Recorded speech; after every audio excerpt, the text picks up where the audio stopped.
Your reign is over. My reign has just begun.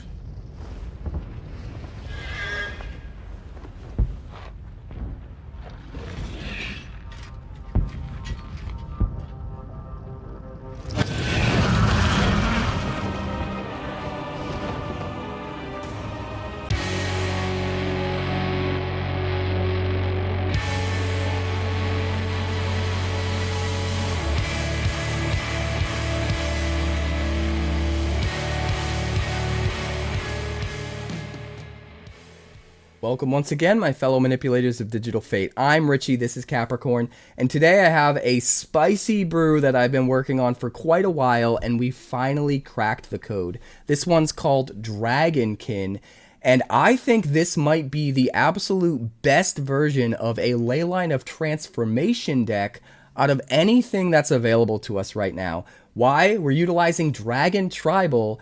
And for those of you who haven't tried to brew Dragon Tribal, most of the payoffs for dragons happen to come from creatures that aren't dragons. So what if all of those creatures were also dragons?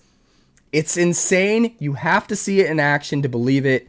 I think we cracked the code. This deck is nuts. Now, it is a little bit of a work in progress. I think it's pretty close to the final version. I feel like there's one or two cards that are just kind of slipping under the radar. I feel like there's a little bit of potential to make this deck even better than what it is. So if you guys have ideas about some synergies we can utilize in this deck, definitely let me know in the comments. But guys, you have to see this deck. It is bananas. We get so many wins. It is crazy. I just think there's so much potential for this deck to get this little bit better.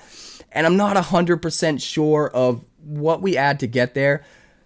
But I'm going to shut up. We're going to break down the deck. We're going to check out the games because, dude, we already get so much ridiculous value out of this deck and get crazy wins, and I can't wait to show you. So, like the video if you haven't already. It helps the video get out to so many more people, helps the channel grow, and I appreciate it so much. Subscribe if you're new so you never miss an upload. Tons of crazy decks like this on the way, stuff that can actually compete with the meta, and I'm pretty excited about it. And catch me live Monday through Friday over on Twitch. That's twitch.tv/quarantinecapricorn, because if I'm alive and I'm breathing, I'm there and I'm streaming. Now let's do it. Alright, so I think we finally cracked it, guys. I think we found the best deck for Leyline of Transformation, and trying to figure out the best deck for Leyline of Transformation has kind of been my thing lately, so I'll probably dig into some more possible decks for this card moving forward, but I think this might be the best one for a key reason that I'll get to in just a minute. So, Leyline of Transformation is a 4-mana enchantment, 2 blue and 2, but if it starts in your opening hand, you get to start with it on the battlefield already at the beginning of the game. And then you choose a creature type when it enters the battlefield. In this case, we're going to choose Dragon. Creatures you control are the chosen type in addition to their other types. The same is true for creature spells you control and creature cards you own that aren't on the battlefield. So everything in your deck is a dragon, and the reason I think dragons work best with Leyline of Transformation is because we want to find as many different tribal payoffs that are coming from creatures that aren't necessarily that tribe. That way, if we use the Leyline of Transformation, now all of those creatures that are giving those payoffs are dragons themselves and can all receive those payoffs as well. But at the same time, if we don't get our Leyline of Transformation in our opening hand, the deck can still function. We can still get out all of those enablers, all of those things that have value with dragons, and set ourselves up to get a bunch of value when we play our dragons later. So I think this is the best example of a deck where it can still function and be a good dragon deck regardless, but if we get the Leyline, and now all of these other creatures that are buffing up our dragons or giving us extra synergies with our dragons now become dragons themselves and work with each other, it just gets really, really insane. So we're playing a new card, Lathliss Dragon Queen. This is actually not a new card. This is a card that was in Standard previously, had rotated out a long time ago. It's part of the historic card pool, but now it's back in Foundations as a reprint, so it's back in Standard. This is a 6-mana 6/6 legendary dragon with flying, and whenever another non-token dragon you control enters, you get to create a 5/5 red dragon creature token with flying. In addition, you can pay 2 mana and give all dragons you control +1/+0 until end of turn. So if we have the Leyline out, everything's a dragon, everything gets buffed by that 2 mana ability, but also every single creature we play, even all of our small creatures, they're all going to create 5/5 flying dragons off of Lathliss if Lathliss is in play. But how are we getting Lathliss into play, and what are some of those other synergies that work with dragons? First of all, in the 2-drop slot, this is a new card in Foundations. Actually, I think this is a reprint as well. Let me know in the comments if so. I'm pretty sure it's a reprint as well. This is Dragonlord's Servant, a 1/3 Goblin Shaman for 1 red and 1. Dragon spells you cast cost 1 less to cast. So this is going to be good no matter what. It's going to start to reduce the cost of our dragon spells, let us start to vomit out dragons as the game goes on. But if we have the Leyline of Transformation out, it is also a dragon, which means if we play a second Dragonlord Servant, it's going to get the cost reduction off of the first one and be only 1 mana. Can get really, really crazy. We can also give that cost reduction to every single creature in the deck if the Leyline is out. Even some of the other ones that aren't dragons that are giving payoffs to dragons. Speaking of which, we're playing with 4 Rivaz of the Claw. This is a 3/3 menace creature for 3 mana in the color of Rakdos. When it's on the battlefield, once per turn, you can play a dragon from your graveyard. So as soon as Rivaz comes out, if you have the Leyline out, you could just replay anything. Literally anything. You can replay one of these Dragonlord Servants from your graveyard if you want, and since it's so cheap, sometimes you can just dump the Rivaz out and play the Dragonlord Servant immediately in the same turn and set you up for a really insane turn the next turn. But also, if Rivaz survives a turn cycle, it can tap for 2 mana in any combination of colors and use that mana to play dragon creature spells. Now that can be either dragon creature spells from your hand or from your graveyard. So all of that ramp that used to only be able to be applied to the top end of our deck, we can now use that mana to literally play out any of our creatures. We could use it to play out a Dragonlord Servant if we want. All of those synergies start to cross-pollinate and hybridize and work together. So they're not just fueling our dragons that are coming later, now they're fueling each other, and it gets really, really crazy. Now, if they kill our Rivaz, we have another card in here that can just bring the Rivaz back, and that's Overlord of the Balemurk. This is not a dragon, and it doesn't actually have a dragon payoff per se, but what's awesome about this is we can play it for its impending cost for just 2 mana. If we have a Dragonlord Servant out, it's only going to cost 1 mana to pay that impending cost and put Overlord of the Balemurk on the battlefield. We get to mill 4 cards, put any non-avatar creature or planeswalker from our graveyard into our hands. So if they kill our Rivaz, we just use Overlord of the Balemurk to get Rivaz back, and Overlord of the Balemurk counts as a dragon, so all of our synergies can feed into playing Overlords of the Balemurk and getting more value off Overlord of the Balemurk. And if our opponent is busy trying to deal with our current board state and constantly killing everything that gets out, eventually this thing loses that last impending counter and becomes a valuable threat on the board that our opponent has to deal with. And if they don't, it swings in and brings back another huge threat. Maybe one of our dragons, maybe that Rivaz that they thought was gone already. We can just create crazy loops by using Rivaz to bring back Overlord, using Overlord to bring back Rivaz after he's dead, and just kind of keep creating this insane value engine where no matter what they do, we just keep getting access to playing things, and it just doesn't stop. In addition to the 4 Rivazes, we're also running just 1 Sarkhan Soul Aflame. Originally, I was testing 3 copies of this, but it is hard to fit everything we want in the deck, and I think Rivaz has such a target on its back, and if it doesn't die, we have so much value that we almost definitely win the game. Whereas with Sarkhan, it does add extra value. It reduces the cost of our dragons by 1, just like the Dragonlord Servant, but he does cost a little bit more. He costs 3 instead of 2, so we're going to just stick to 1 copy of this. That being said, if you have Sarkhan down and you play another dragon, Sarkhan can become a copy of that dragon until end of turn, except it keeps its name. And so if you play a Lathliss with Sarkhan down, you can actually have 2 Lathlisses on the board at the same time, even though it's a legendary creature, because technically the Sarkhan will still be named Sarkhan and it won't trigger the legendary rule, which is awesome. There's a couple other really key cards in this deck that Sarkhan can become a copy of that can be really, really effective, so I do think it's worth playing at least the 1 with it being legendary. But again, this is going to count as a dragon if you have a Leyline out, so if it dies, you can just play it straight out of the graveyard with your Rivaz, and it gets really crazy. The best payoff in this deck is hands down Kolaghan Warmonger. This thing is insane. A 3/2 haste ogre warrior for 1 red and 2.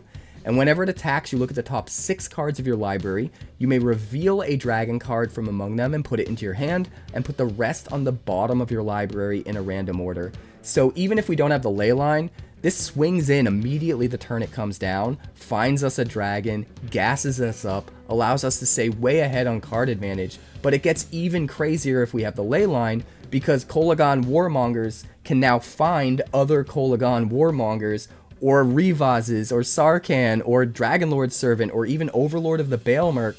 All of that stuff now works with the Warmonger, and we just set up this constant ability to keep an insane amount of card advantage and value on hand with the Warmonger. This card has always been insane, but the one big downside is it's so hard to balance the things that get you value with dragons with actually having enough dragons, because all of the best dragon payoffs aren't dragons themselves.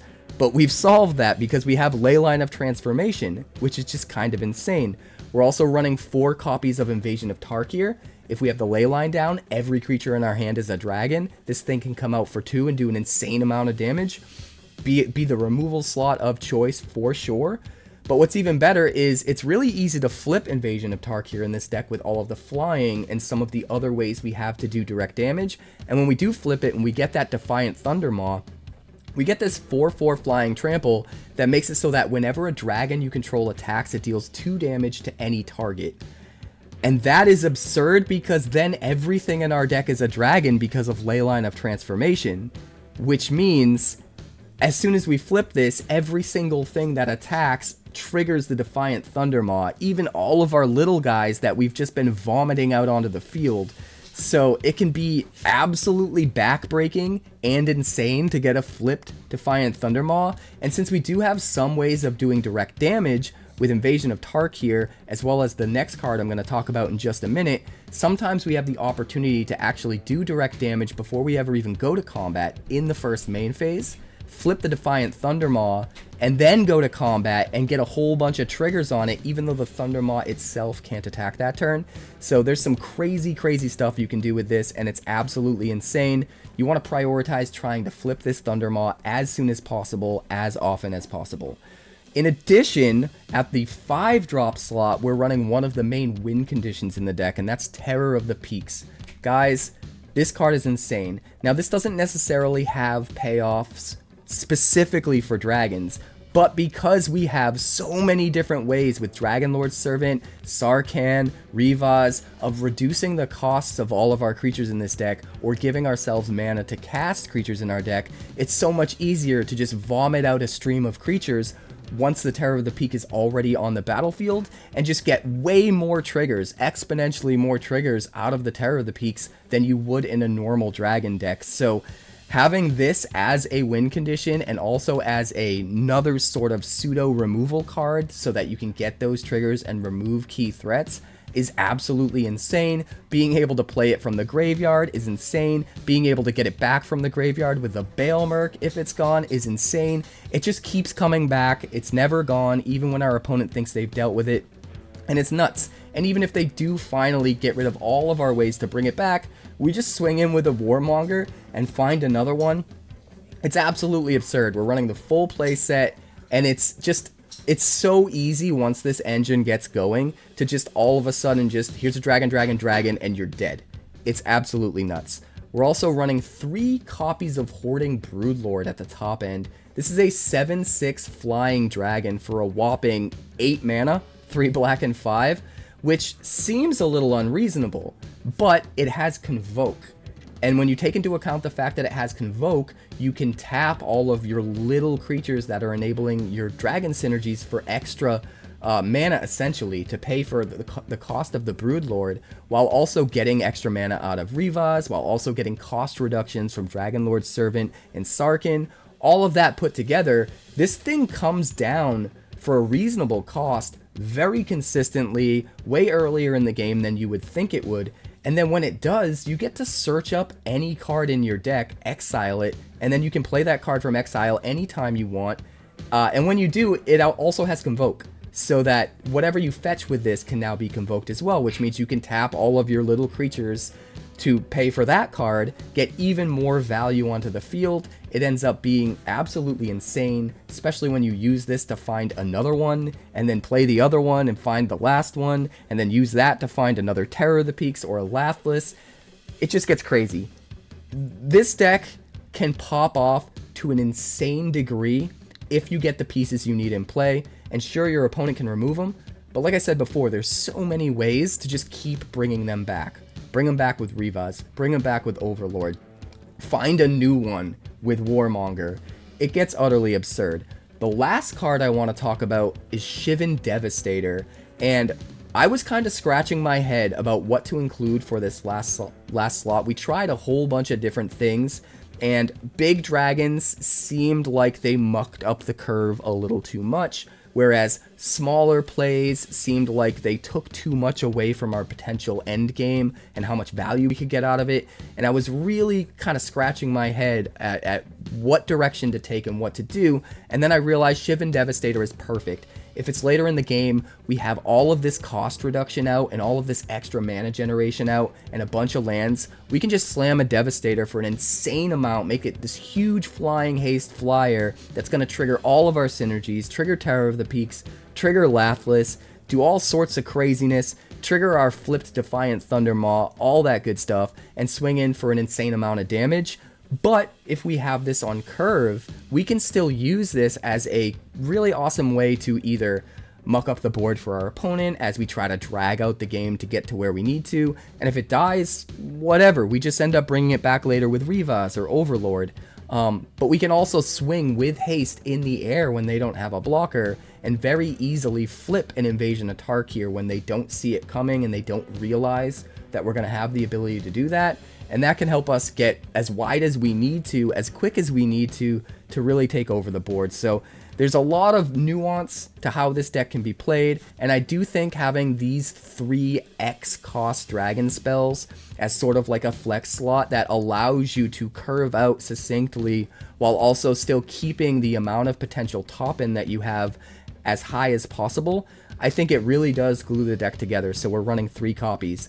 The mana base is very specific because we need to make sure that we have access to all of the Gruul mana colors to make this thing function, and we need to make sure we can get just enough blue to hard cast a Leyline of Transformation if we need to. There are plenty of times you'll hard cast this, not as often as you start with it in your hand. Most of the time you will start with it in your hand, but there were plenty of games we had to hard cast this. We were still able to hard cast this and actually use it to win the game, even though we had to sort of take that time off, that turn off to play out a Leyline of Transformation for a whopping 4 mana.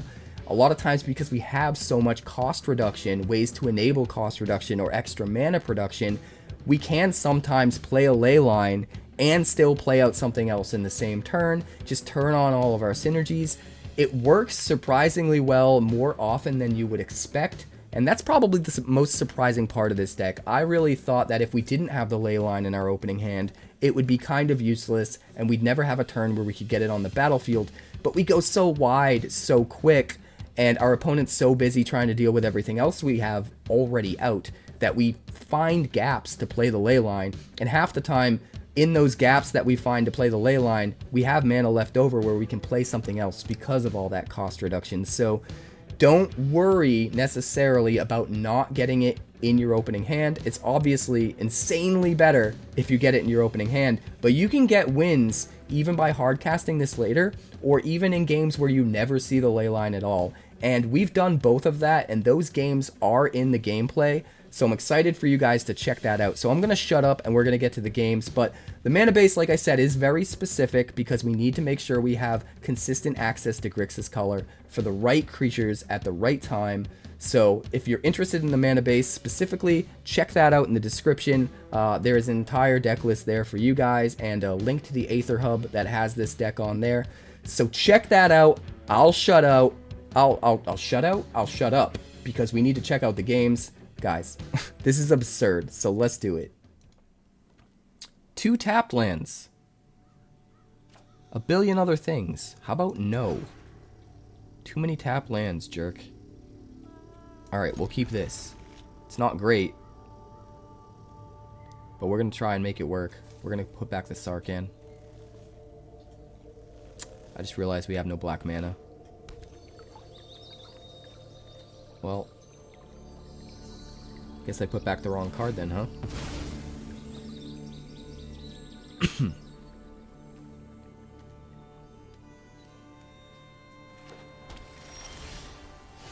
Well, at least we got the black off the top there. Restless Vents, anti-POW. Sorry, AT-POW. Whatever that means. Whatever that means. See if we can land a Balemurk.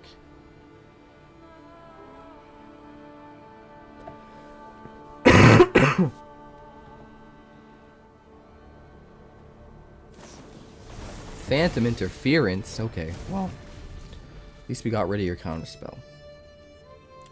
It's not the end of the world. It is, in fact, not the end of the world. I think we try to land the Rivaz here.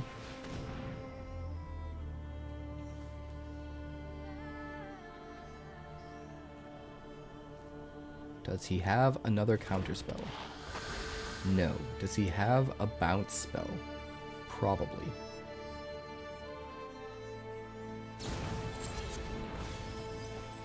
Picklockin' prankster being a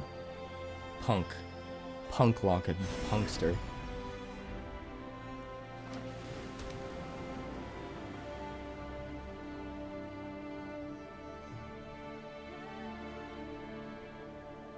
Picky pocky punkster.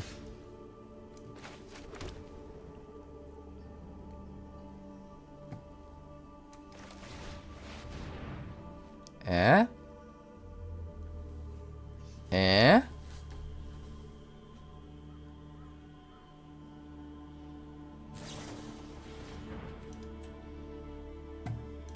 We need black. Black. Resolve. Name Dragon.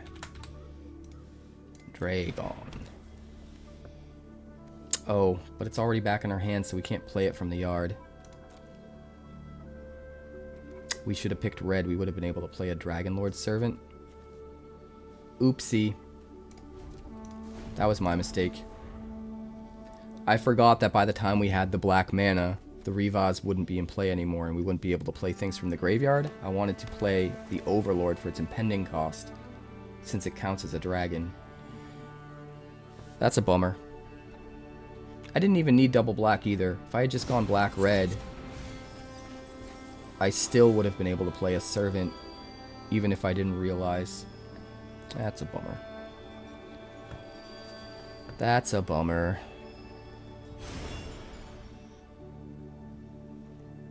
He kind of has to counter the Rivaz, right?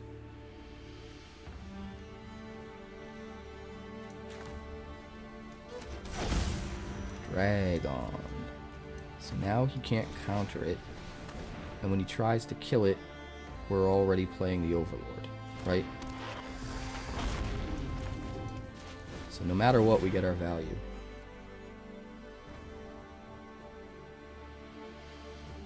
And if he does kill the Rivaz, we just get it back with the Overlord right now, which is kind of amazing.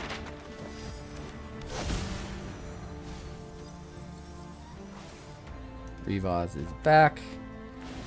Sick. Overlord sitting there like a ticking time bomb. Our Rivaz is still looking to put in work.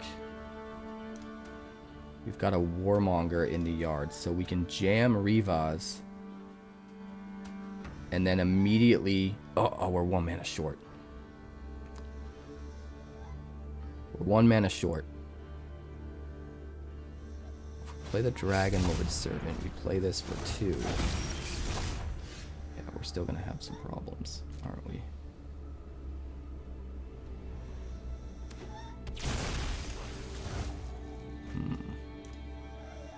Let's see if we can dump something cheaper in the yard. Another Balemurk. 2, 2, 1. Bandit, you are snoring like crazy, my friend. Let's go...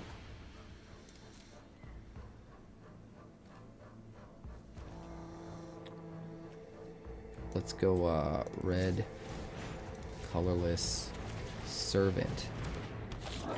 And then we can go Rivaz. And then with our 1 mana, we can play Balemurk. Since it's a dragon, it gets the cost reduction from the servant. And then we get back Lathliss. I mean, there's a lot of good options, to be completely honest. Things we can get back. I love that we were able to hard cast the Leyline and still make it work. Alright, Picklock Prankster again. He is going to be generating a ton of value over there, but I think it's just a little too slow for the value we have. He can't hold back mana to stop us from casting things, or else he doesn't get enough board presence. Alright, hits us for 5. Sure.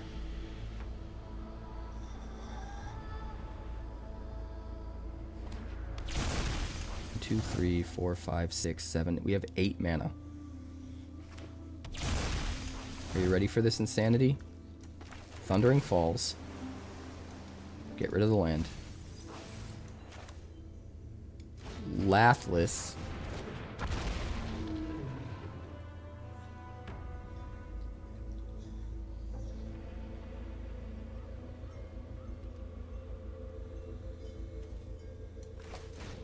Make a dragon. Red, red. Kolaghan Warmonger. Make another dragon. Swing with the Warmonger. Trigger. Find... I guess Terror, right? And he can trade one of his 2/2s if he wants. We've got all the dragons, bro. Lathliss is going to be spitting out more value than your Oculus can ever dream of. Ever. Let's go. Let's go.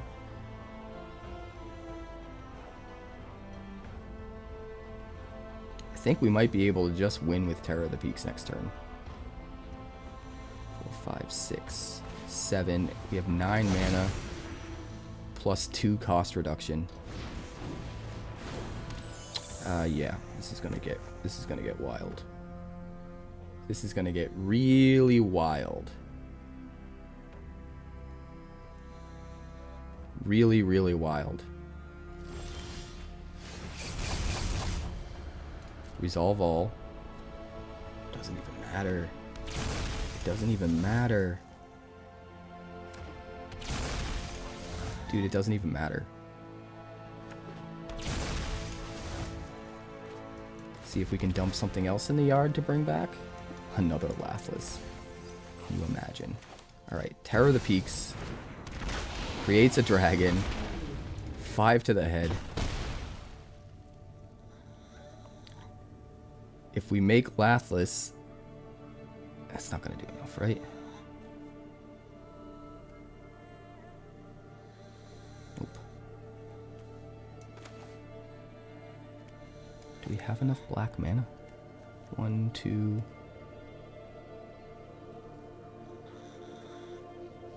Alright, we'll go,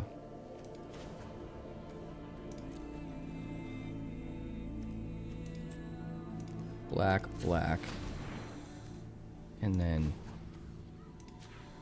black, play you, tap, tap, tap, boom, boom, boom, that's another 7, And another 5. And then we get to find whatever we want. We can cast up to 5 mana. So, I don't know, another terror, I guess?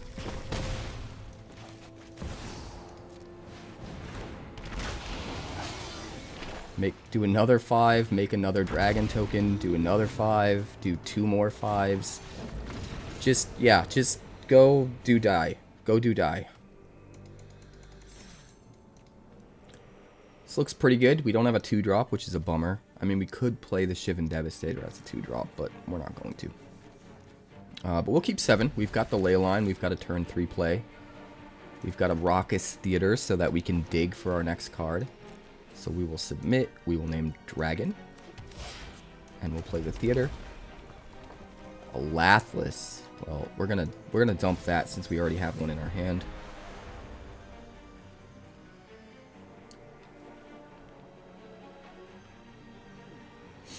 If we can play Rivaz on 3 and then have a 4th land to play, we could play a Lathliss on turn 4, which would be insane. From our graveyard.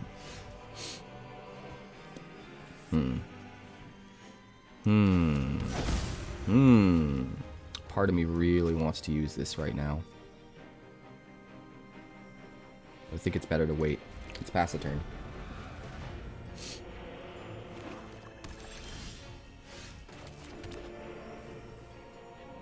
He knows what's coming. You know what? We're going to try and bait out some removal. First and foremost. Does mean we don't get to cast this for an insane amount of value later on. But I think it might be worth it.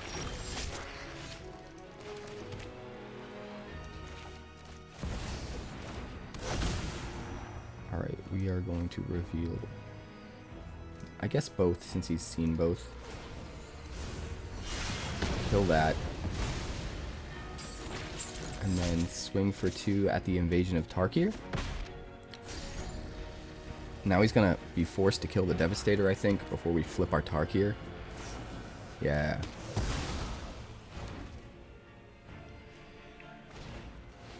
Deep Cavern Bat. Oh, he's gonna take our Rivaz. Which means we are in top deck mode. I think the one thing that would be great for this deck to have is a way to chuck extra ley lines for value.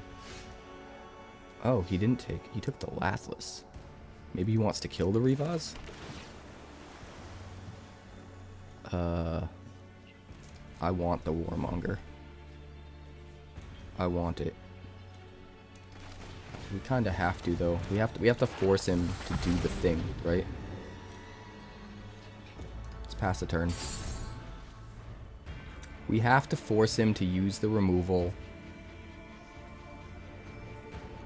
while we can. Alright, go for the throat. That's fine. We'll use the Kolaghan Warmonger to hopefully find another Rivaz.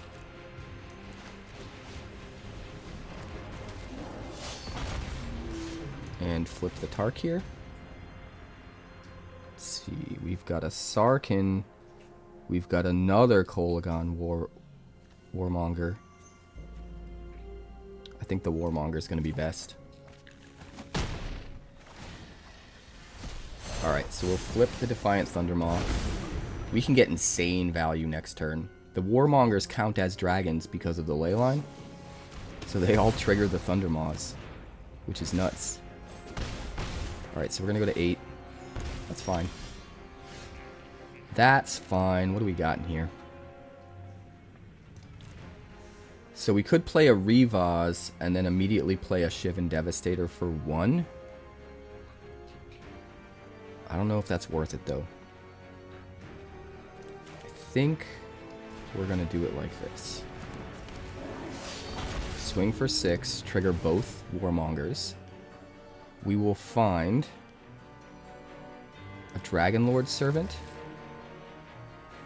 And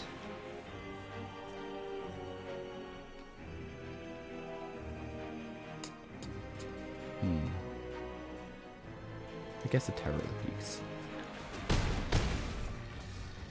And then we'll play the Servant. The question is, are we going to 2, or are we chumping with the Servant?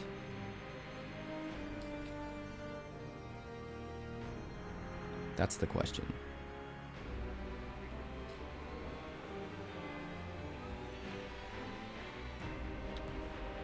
I think maybe we just gotta chump.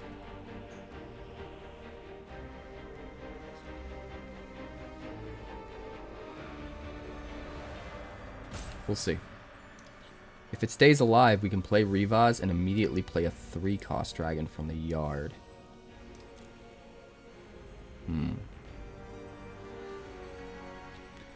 Is our opponent roping us? Did he run out of removal? Does he see the writing on the walls? He might be. He might be. Let's give him the shrug.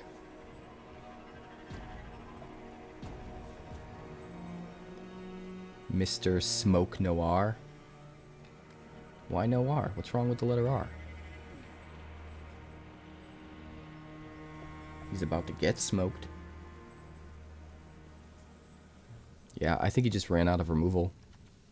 We made him use a lot. 3 instant speed removal spells and a duress and a deep cavern bat. It's like 5 pieces of interaction.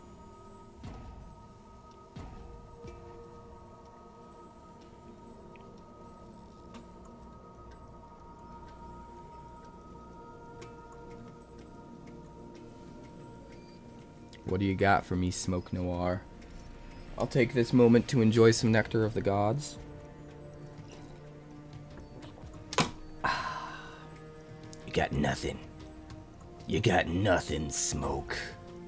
Give him the smoke. That's what I thought. That is what I thought. You know? Alright, we're gonna go Dragonlord's Servant. And then we'll go man, that's double cost reduction. Things are getting crazy now. Swing, swing. Let's see what we can find.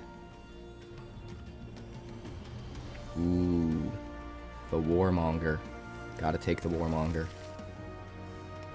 And then another Dragonlord Servant. Let's take a backup Rivaz.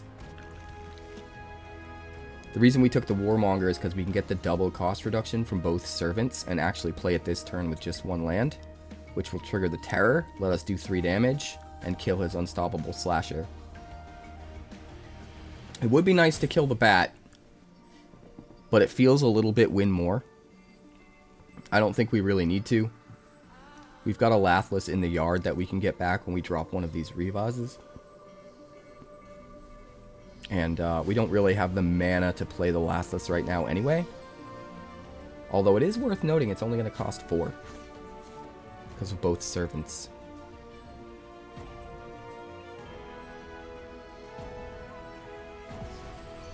Alright. It's over. This man walked. He doesn't want any of it. This actually looks pretty good as an opening hand. We're going to keep it. We're going to start with Thundering Falls on turn 1. Submit the Leyline. Name Dragon. And that's beautiful because all of these non-dragon cards in our hand... These non-dragon cards in our hand that actually have synergies with dragons are all going to synergize with each other now, which is nuts. He's got nothing to discard, which is awesome. So we're going to go Servant to start. Start getting that cost reduction out of the Leyline.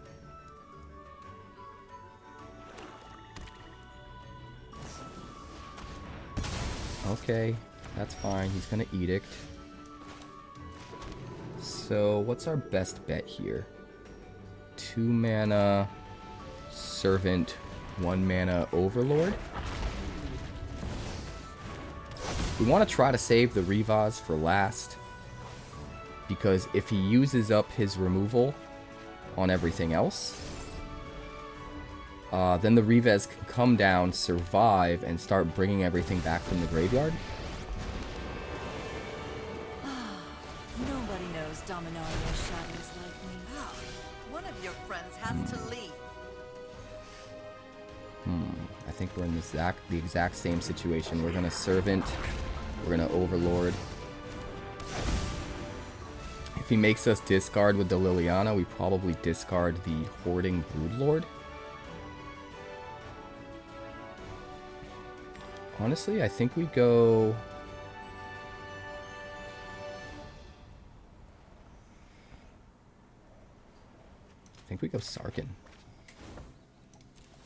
Sarkhan.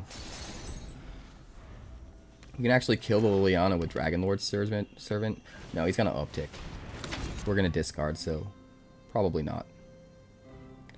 But he's got to be running out of removal, right? I'm tired of your secrets. Discard. We'll discard the Broodlord.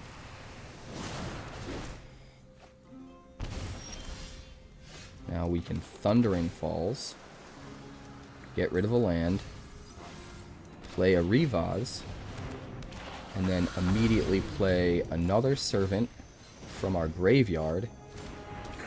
And then attack with this one to knock down the loyalty of the Liliana so that he can't make us sacrifice a creature next turn.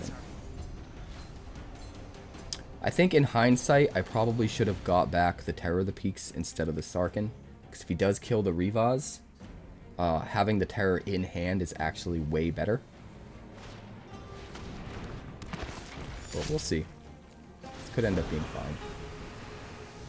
You won't be outsmarting me. Each player discards a card. Not even that big a deal because of Rivaz. So we have 6 mana and all of our dragons cost 2 less. That's crazy. That's absolutely crazy. We're going to make some red. We're going to play Terror of the Peaks. And then we're going to play Shivan Devastator for 4.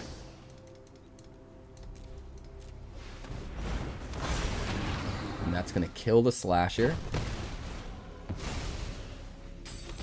And then we're going to swing in with our Servants at Liliana to kill it, and Devastator to his face. Let's go, baby. All synergies firing on all cylinders. And we've even got these Overlords just waiting to pop off. It seems really good. It seems really, really good.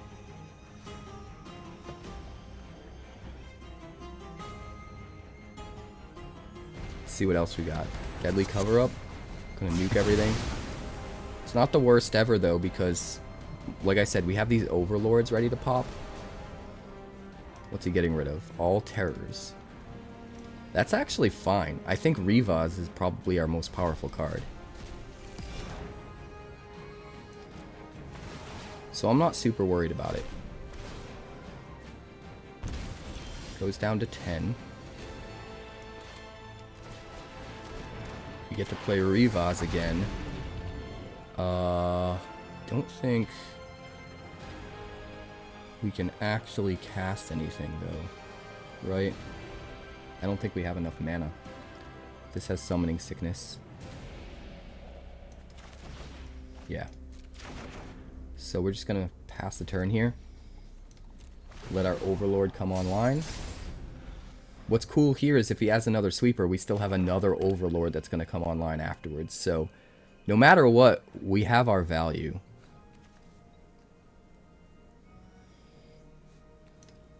Maybe we play the Devastator with haste so we can just swing in.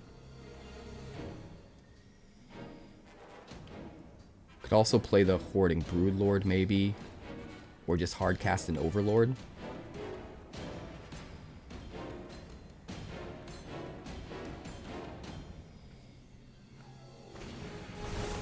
Rush of Dread. Sacrifice a creature we control. Sure. That's fine. We're just going to get the Rivaz back with the Overlord, which is kind of amazing. So we get back Rivaz, hit for 5, play the Rivaz, and then get any of our 2-drops back. I guess we probably want to set up another Overlord, right? Boom. Big bada boom. And then we'll get something back in our hand. Probably another Rivaz, just in case he kills this one. We just set up endless loops, and we can't lose. Basically. Insane. Insane. Bloodletter of 𝐒𝐿𝐴𝐻, sure.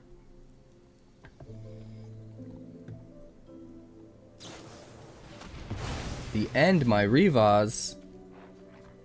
I mean, it's still over, right? He drains up to 5.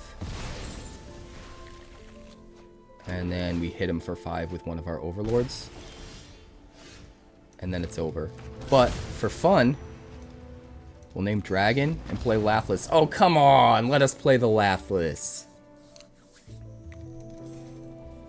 Alright, this is kind of rough. We have no black mana and no 2-drops. Well, we have one 2-drop, but it requires the black mana.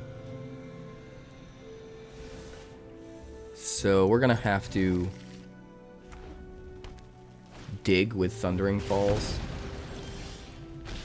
Definitely wouldn't have kept this hand if we didn't have the Thundering Falls. Let's get rid of the Lathliss.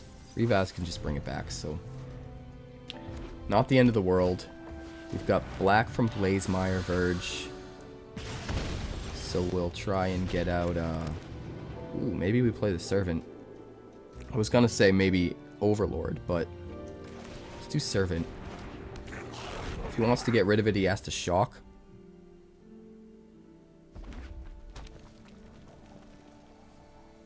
Chewbonga.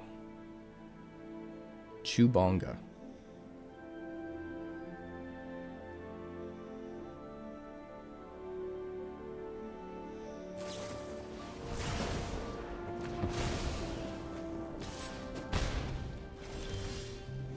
Well, there's the lightning strike. The question is, do we Rivaz or do we swing in with a Warmonger? I think because he's playing such an aggressive deck, I think it makes sense to just kind of put up a bit of a wall and make him have to have another lightning strike. Alright, that works. So we will Raucous Theater to start. Do we dump a Balemurk? We won't be able to get it back. Sure. Let's get closer to a land. And then we're just gonna play a Terror of the Peaks and call it a day. This land will be untapped next turn, so we can just play Lathliss. Twin Flame Tyrant. Well, if we don't block, we're gonna take 8 and go to 5.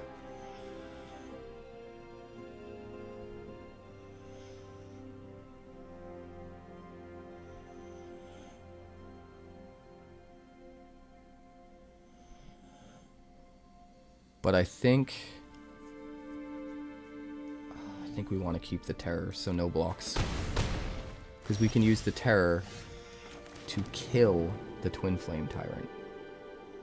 Right? We could also go to... Yeah, we're going to have to just do this. Six here. And then hold up our blockers and let nothing through. Nothing. Gutter Snipe. When you cast an instant or sorcery, it deals 2 damage to each opponent. Well then.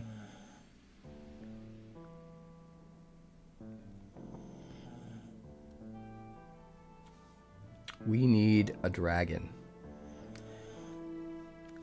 We don't have anything in the yard.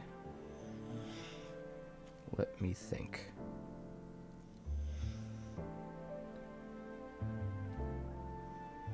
Let's start with this. Play the Overlord. Get some stuff in the yard.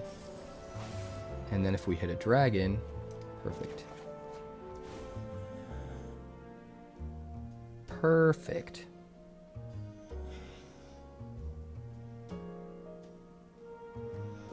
1, 2. Alright, so let's do this. Let's play Dragonlord's Servant. Do 1 damage to this guy. Then we can play this out of the yard with the cost reduction from the Dragonlord's Servant and the 2 mana of Rivaz, which means we can pay 3. X is 3.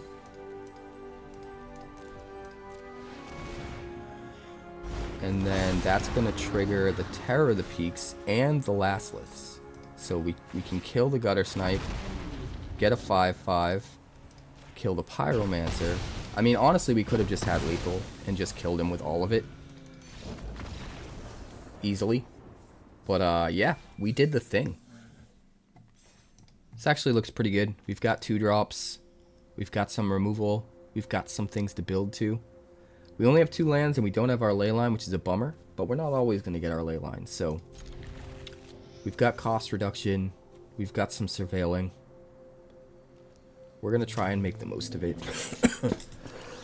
We're going to try and make the most of it. Hopeless Nightmare, sure. Dump you. And now we get the Leyline. Hilarious. Gotta keep the land.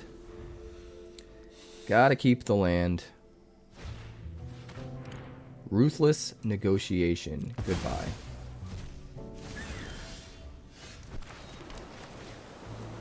Goodbye. It's all about getting that Terror of the Peaks out. And we are close.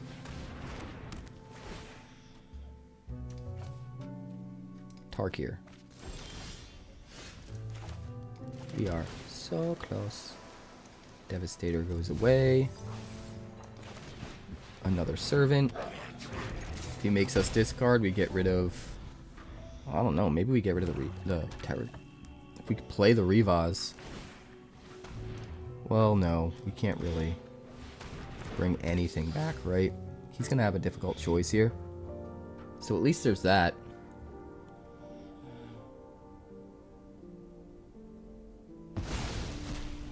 Takes the Rivaz. He's not worried. He's not worried at all. Smash in, get some more value. And we are racing with our boys and our value. He has to kill the Warmonger, or we're just generating card advantage every turn to counteract his discard. And that's going to get real bad for him real quick. Yeah, he has to kill the Warmonger. He has to.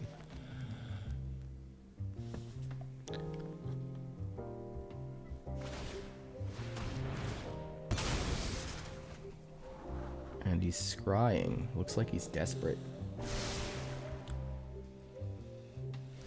Looks like he's desperate. Devastator and Terror. Well, gotta get that Terror out first. Swing in for 2.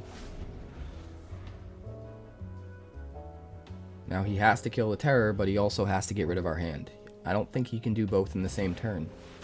Maybe, with a little bit of luck.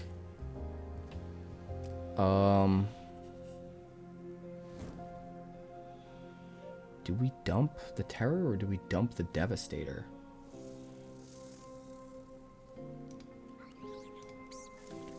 It's actually a difficult decision. I think we're going to dump the Devastator. He might have another discard spell here. I guess not. See, the Devastator we would have been able to swing with haste. And it would have been backbreaking. 5, 10, 11. We can't quite kill him. So let's get a card back in our hand to shut off some of his other BS. And then set up for next turn. We just need to survive one more turn and then we're good. Like, we have insane value out. Honestly, the Kolaghan Warmonger did it all for us. Yeah, we got you. We got you. 2 lands. one of which is going to be colorless at one point. No 2-drops. We are on the draw, though. We've got a Rivaz here. We've got a Leyline in our opening hand, which is really good. This is a bit worrisome, though. We have no surveilling in our lands. If we're forced to play the Murex on 2, we might be out of luck playing a Rivaz. But at the very least, we can play a Warmonger on 3 if we just have any land. I think we're going to keep it. I think because we have the Leyline in our opening hand, and because we're on the draw, and we get to see an extra card. If it wasn't for both of those things, I wouldn't be able to justify it. But I think I can just barely justify it. Doesn't mean it was the right decision. But I can see a world in which it is. So we're going to try and move in that direction. Undercity Sewers. I think we got to keep the land. It's an expensive land. We don't want to keep it, but we're gonna. Murex. I think we just want... I don't know. Is he going to have removal? If we can get Rivaz down and it sticks, we can play Terror of the Peaks next turn. Which is huge.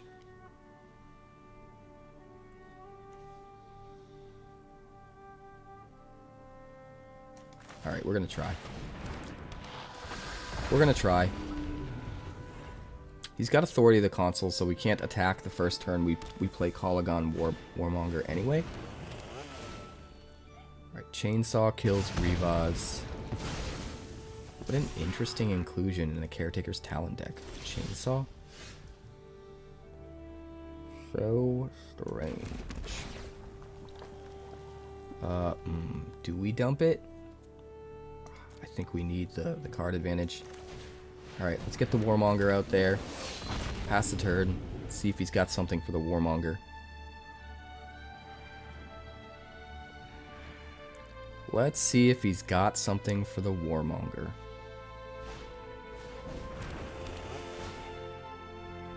Another Chainsaw. Fair enough. It is what it is.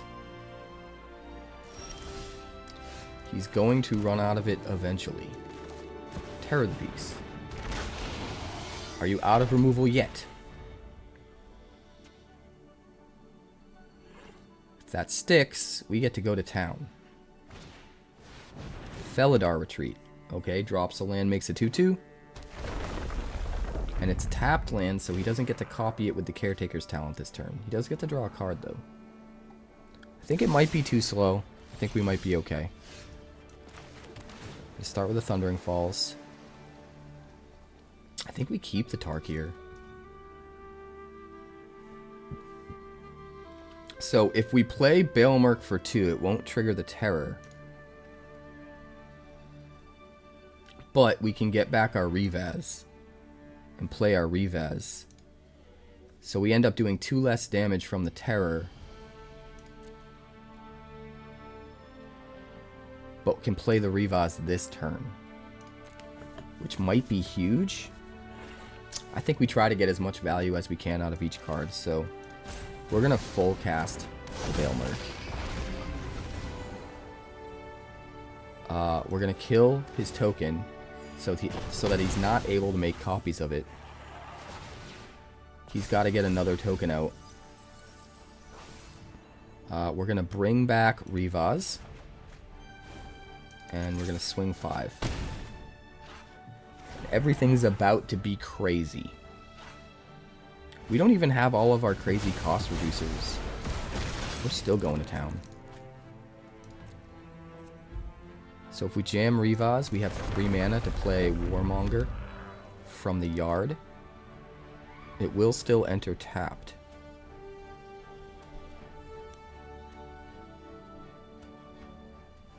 But I think that's our best play.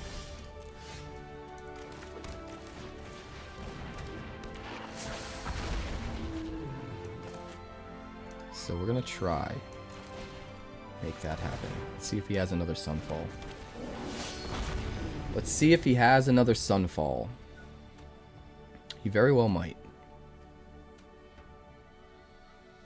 He very well might.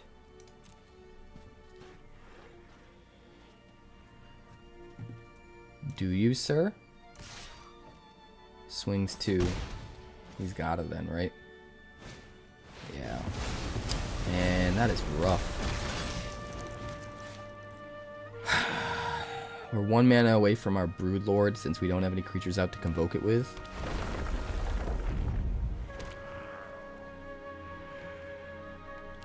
We probably end up making a Might token so that we can do it next turn. That's what I'm thinking. Oh, there's the Broodlord.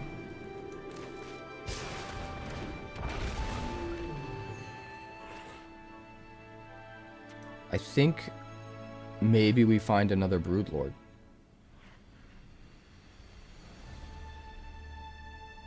In case he has just all the value in the world, right? Yeah, let's not take a chance. Let's find the other Broodlord. So if he deals with this one, we've got another one. Eventually we want to find a Rivaz, start casting stuff from our yard again. But this drags it out.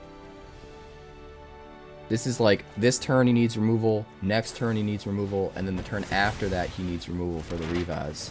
Whereas if we grab the Rivaz now, he only needs removal for 2 turns in a row to kind of stop us in our tracks.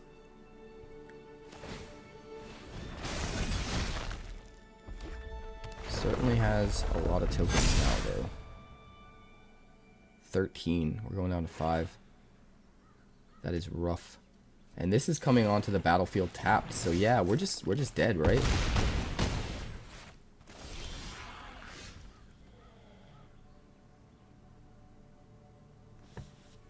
We don't have a way to block.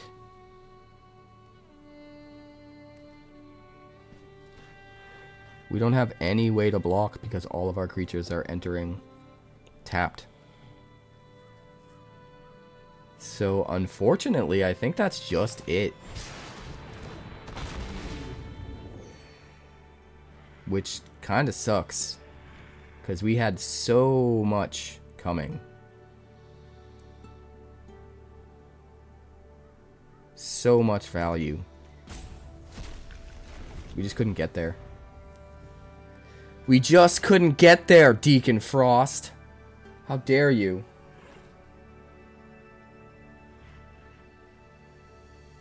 Frost, don't leave me, Frost. Are you gonna kill me? Blood God? You naughty blood god?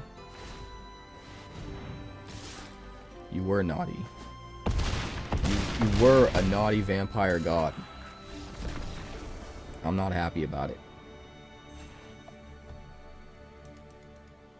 Once again, we have all tapped lands. I mathematically figured out how many I should have to only have one in my opening hand, and yet it keeps sticking me with all 3. I think we have to keep it, though. It's not bad enough to throw back, so we're going to use the Raucous Theater to try to find an untapped land, I guess. No dice, and we can't afford to be slowed down by a Leyline at this point.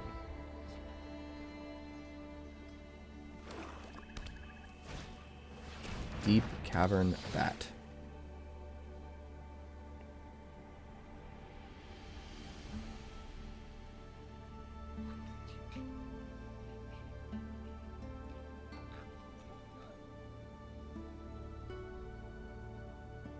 Deep Cavern Bat.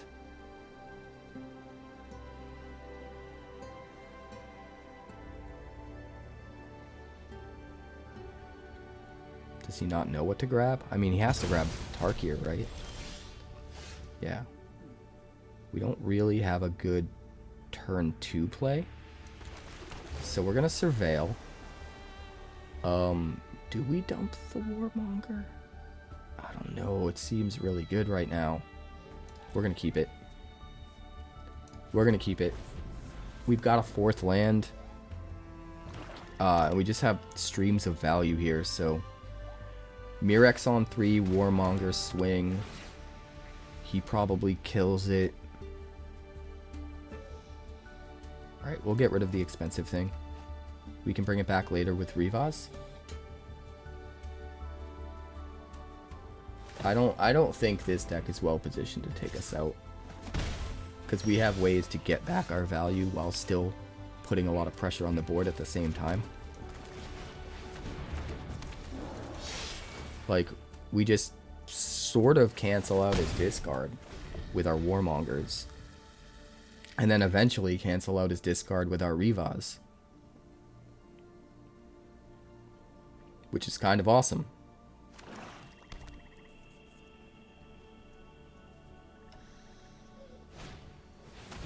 Another Bandit's Talent. So we'll dump a Devastator. Definitely keeping the Warmonger, definitely keeping the Rivaz. Everything else can go away, that's fine. We eventually just replay it from the yard with the Rivaz.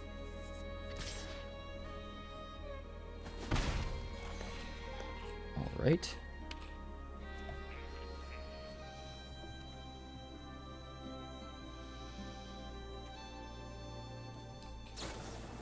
Cuts down the Warmonger, that's fine. We're just slowly getting rid of everything. So we'll swing with another Warmonger, get in for 3. Grab... Ooh. I think the Lathliss is a little bit more realistic right now. Either one seems a bit off, though. We gotta force all of his removal out of his hand so we can jam the Rivaz. And then Rivaz has to survive a cycle before we have the mana we need to cast some of our crazy stuff. But we can potentially cast something smaller from the yard with a Rivaz.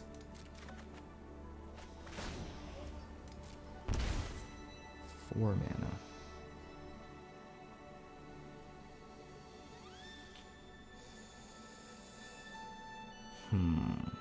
We need something to block the Sheoldred, don't we?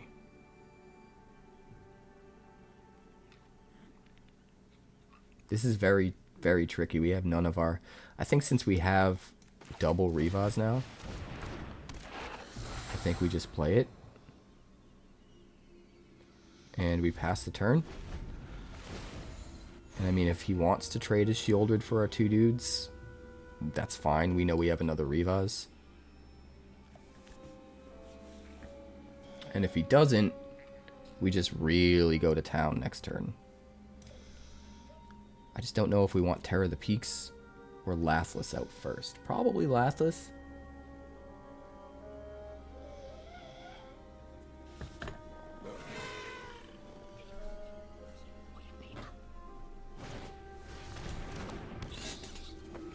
Starscape Cleric. Even the dogs are pumped. Alright. Null Priest, sure. Alright. Double block here. Hey, calm down, boys. Calm down. Dogs are running wild. Absolutely wild. Alright, so Sheoldred is gone. Now what do we need to do? I think we need to hurry up, get things out of the yard before he builds up more removal or gets another Sheoldred or something crazy like that. We can't block anything, right? We'd need a flyer to block the Starscape Cleric. We'd need 2 creatures to block the Null Priest. Do we have any chance of doing any of that? Yes, actually. Let's do this. We're gonna go Sarkhan. And then we're going to go pay 1 because it costs 1 less because of Sarkhan. And that gives us 2 creatures. So he can't really swing with anything. We can block and kill either of these with the Devastator. Or we can double block the Null Priest and kill it. Either way, he is not going to be very happy at all. If Sarkhan's still alive, we can play Rivaz next turn and play something from the graveyard that costs 2. Do we have anything? No. At least not a dragon. So,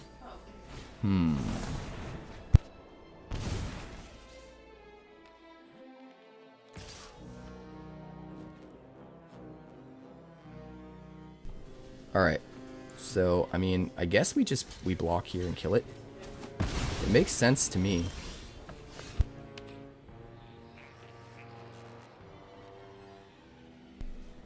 Alright, we're going to play the Blazemire Verge. And do we just play the Lathliss out? We could play Rivaz and then play Devastator for 2. That's not that good. Let's try and jam the Lathliss. I mean, it doesn't really matter, right? We're not attacking. We need to hold back blockers really badly. And just hope he doesn't have removal. He probably does. He might. But it is what it is. Deep Cavern Bat. Doesn't really matter what you hit. We've got a lot of value coming your way regardless. The Rivaz is probably better because we know for sure we can play a dragon next turn with the Rivaz. And then trigger the Lathliss and get a token.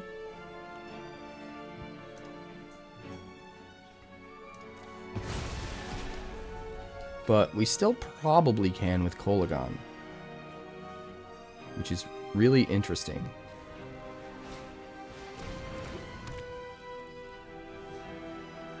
Plays a Phyrexian Arena. We're about to take 4 from the Bandit's talents, which is rough. Terror of the Peaks. That does a lot for us. I don't know if it does enough, but it does a lot. We're just gonna play it.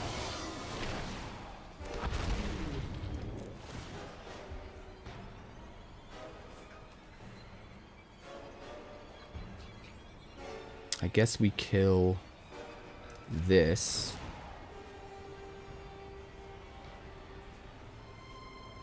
Sure.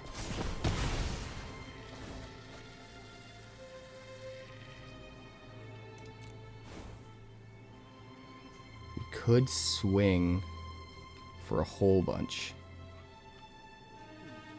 I think we do swing with the Sarkhan, since it goes back to being a smaller ground guy next turn. And we try and put a little pressure on him. But we stay at 2 cards here. So we're not going to take damage to the Bandit's talents next turn unless he has more discard. But chances are, if he's playing more discard, then he's not playing things to get rid of our board state, and our board state is insane, so that is very difficult.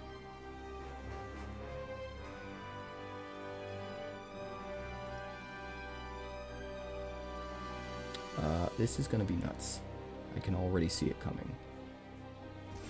I can already see it coming. Resolve.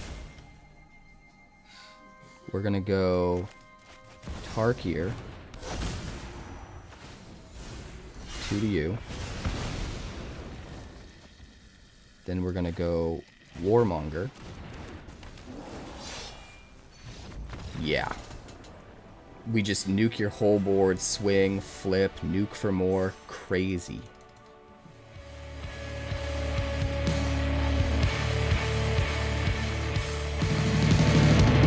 Thanks so much for checking out my channel. I'd like to give a huge shout out to all of my patrons over at Patreon. Without you guys, this channel would not be possible, so honestly, thank you from the bottom of my heart for all of your contributions. If you haven't yet, like and subscribe. The more likes we get and the quicker we get them, the bigger this channel will grow and the faster it will grow. I'd love nothing more than this channel to become something very special for you guys, but it's entirely up to you how fast that happens. Also, if you'd like more deck text, that's somewhere over there. And if you'd like to see what else the channel's been up to lately, that's somewhere up that way. Also, subscribe, circle below, do all the things.